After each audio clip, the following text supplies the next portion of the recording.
इसके पहले वाले वीडियो में हम पढ़ चुके हैं कि दादी माँ जब भी गांव में किसी की भी तबीयत खराब होती थी तो उन्हें दवाइयाँ देने या उनका हाल चाल पूछने के लिए वहाँ पहुँच जाती थी। अब इसके आगे हम पढ़ेंगे वही हाथ माथा छूना तथा भूत से लेकर मलेरिया, सरसाम, निमोनिया आदि का विश्वास पूर्वक अनुमान लगाती और वो लोगों को देखती, उनके हाथ पांव छूती और अनुमान लगाती कि उन्हें किस तरह की बीमारी हुई है, क्योंकि वो उसी तरह की उन्हें दवाइयाँ भी बताती थी।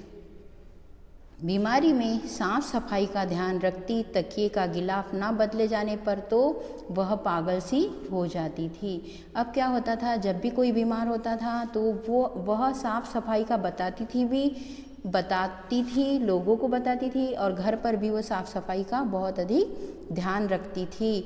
वह तकिया का गिलाफ, चादर वगैरह पूरा नहीं बदलने पर वो डांट भी लगाती थी और बदलने का बोलती थी। अगर किसी ने बात नहीं सुनी तो यहाँ पे लिखा है ना कि पागल सी हो जाती थी, तो उन्हें बिल्कुल अच्छा नहीं लगता था, वह डांटने भी लग जाती थी। अब एक दोपहरी का अप्रिय प्रसंग, अब लेखक को एक घटना याद आ रही है। कौन सी घटना याद आ रही है? एक दोपहरी में दादी माँ रामी की चाची धन्नो पर खूब बिगड़ रही थी। उससे मैं सूद के सारे पैसे वापस करने की बात कह रही थी। अब एक दोपहरी में लेखक ने देखा कि दादी माँ धन्नो की चाची पर क्या हो रही थी, बहुत बिगड़ रही थी, मतलब डांट रही थी। धन्नो पैसे फसल पर वापस करने की बात कह रही थी। धन्नो ने लड़की की शादी और उसके निस्तार का वास्ता देकर दादी माँ के पैर छूना चाहा, पर दादी माँ ने कहा चल हट पीछे, अभी नहा के आई हूँ। लेखक ने कहा दादी यह बाद में पैसे दे देगी। अब लेखक ने क्या देखा कि एक दिन क्या हुआ, धन्नो की जो चाची थी उसे दादी माँ डांट रही थी कि किस चीज़ के लिए डांट रही थी कि उसने जो पैसे दिए थे तो उसने वापस नहीं किए थे, तो दादी माँ उसे अपने पैसे वापस मांग रही थी। क्यों? क्योंकि उसने कहा था कि वह कब दे देगी, फसल आने पर दे देगी, लेकिन अभी तक नहीं दिए हैं। तो वो क्या कर रही थी, उसके हाथ पैर जोड़ रही थी, पैर पड़ रही थी और कह रही थी कि वो उसके लड़की की शादी के होने के बाद उसे वापस कर देगी। तो लेखक ने ये सब देख के कहा कि दादी माँ वो बाद में पैसे दे देगी। इस घटना के कई दिन बाद एक दिन धन्नो दादी को आशीर्वाद देती जा रही थी कि लेखक की उससे मुलाकात हो गई। लेखक ने कहा कि उस दिन तो दादी तुम्हें डांट रही थी, फिर तुम उन्हें आशीर्वाद क्यों दे रही हो? धन्नो बोली बेटा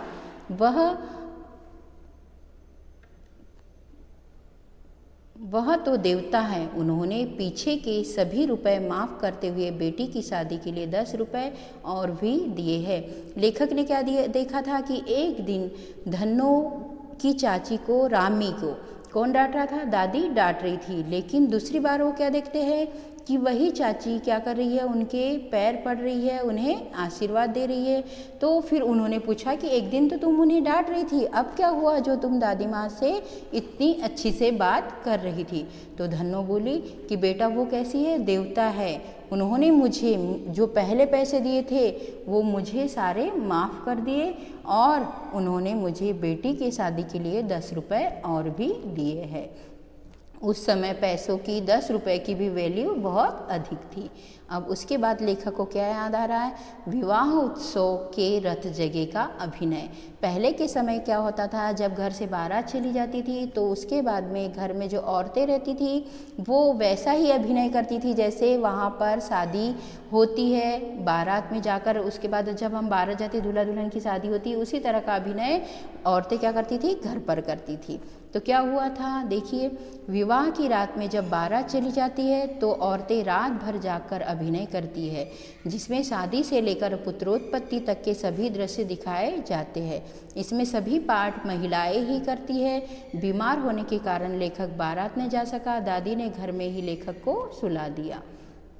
क्या हुआ कि शादी थी लेकिन लेखक बीमार थे, इसलिए दादी ने उनको घर पे ही सुला दिया और औरतें अभिनय कर रही थी, नाटक कर रही थी। किस तरह का? शादी होना, उसके बाद पुत्र की उत्पत्ति होना, ये सारे नाटक कर रही थी और लेखक वहीं पर सोए थे।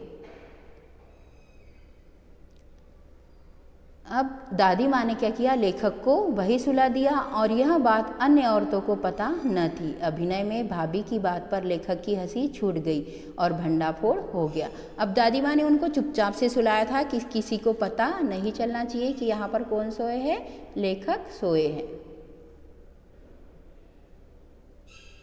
अब जब अभिनय हुआ तो क्या हुआ कि जब भाभी कोई बात कर रही थी तो उनकी बात को सुनकर लेखक को क्या हो गया, हंसी छूट गई और सब कुछ भांडा फोड़ हो गया। उनको पता चल गया कि यहाँ कौन सोया है, लेखक सोए हैं। तब दादी ने लेखक का बचाव किया था। दादी की शरण में जाते ही बच्चों को अभयदान मिल जाता था। अब आपने देखा होगा घर पे कई बार हमें पापा मम्मी की डांट पड़ती है तो बच्चे क्या करते हैं, दादी माँ के पास जाकर छुप जाती है।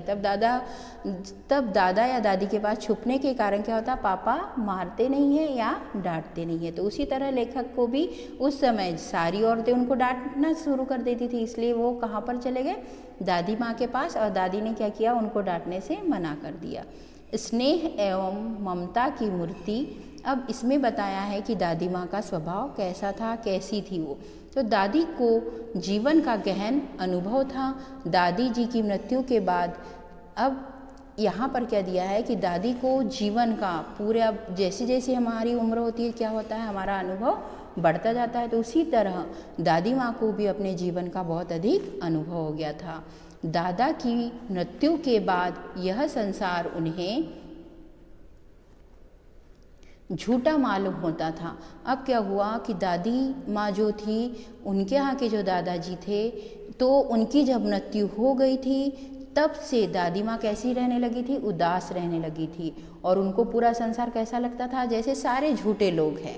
उन्हें असली नकली शुभ चिंतकों की पहचान हो गई थी। दादाजी के श्राद्ध में लेखक के पिताजी ने अतुल संपत्ति व्यय की थी।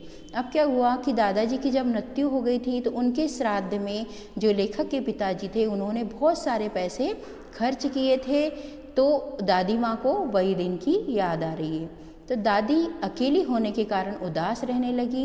वे अपना अधिकांश समय पूजा पाठ में बिताने लगी। एक सुबह पिताजी और किशन भैया उदास बैठे थे। अब रुपए कोई उधार देता न था। कुछ लोगों के पिछले पैसे भी बाकी थे, वे रोने से हो रहे थे। अब क्या हुआ कि लेखक के ऊपर जब दादाजी का श्राद्ध किया तो अपने घर जितने भी धन संपत्ति थी उन्होंने पूरी खर्च कर दी थी। तो वो उदास थे, तो और किसी से उधार लेने की बात कर रहे थे तो कोई भी उन्हें उधार पैसे नहीं दे रहे थे। जब उनको ज़रूरत थी उस समय लोगों ने उनकी मदद नहीं की। तो क्या हुआ कि वे रोने से हो रहे थे।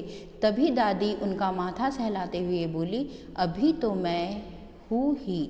अब क्या होता है, जब भी कोई कठिनाई होती है तो हमारे यहाँ के बड़े क्या करते हैं, उस बात को संभाल लेते हैं। उसी तरह दादी ने उनके बेटे से क्या किया कि अभी तुम्हें चिंता करने की कोई ज़रूरत नहीं। क्यों? क्योंकि अभी मैं जिंदा हूँ। यह कहकर उन्होंने दादाजी के दिए हुए कंगन निकाले और देते हुए कहा, पुराने लोग सब आगा पीछा सोच लेते थे बेटा। अब उन्होंने क्या कहा कि शायद तुम्हारे दादाजी ने ये कंगन मेरे लिए इसीलिए बनाए होंगे ताकि भविष्य में कभी काम पड़े तो हमें जब भी ज़रूरत हो तब हम इससे काम निकाल सके। तो वो कह रही है कि पुराने लोग क्या करते थे, आगे पीछे का सब कुछ सोच लेते थे। किशन भैया का पत्र लिए हुए लेखक का हाथ कांप रहा था। उसे अपनी आंखों पर विश्वास ही नहीं हो रहा कि दादी माँ अब इस दुनिया में नहीं रही। अब किशन भैया लेखक के पास पत्र लेकर आए थे कि दादी माँ अब इस दुनिया में नहीं है, उनकी मृत्यु हो गई है। तो लेखक को सब कुछ ये सारी बातें याद आई, अपनी दादी माँ के बारे में भी उन्हें सब कुछ याद आ रहा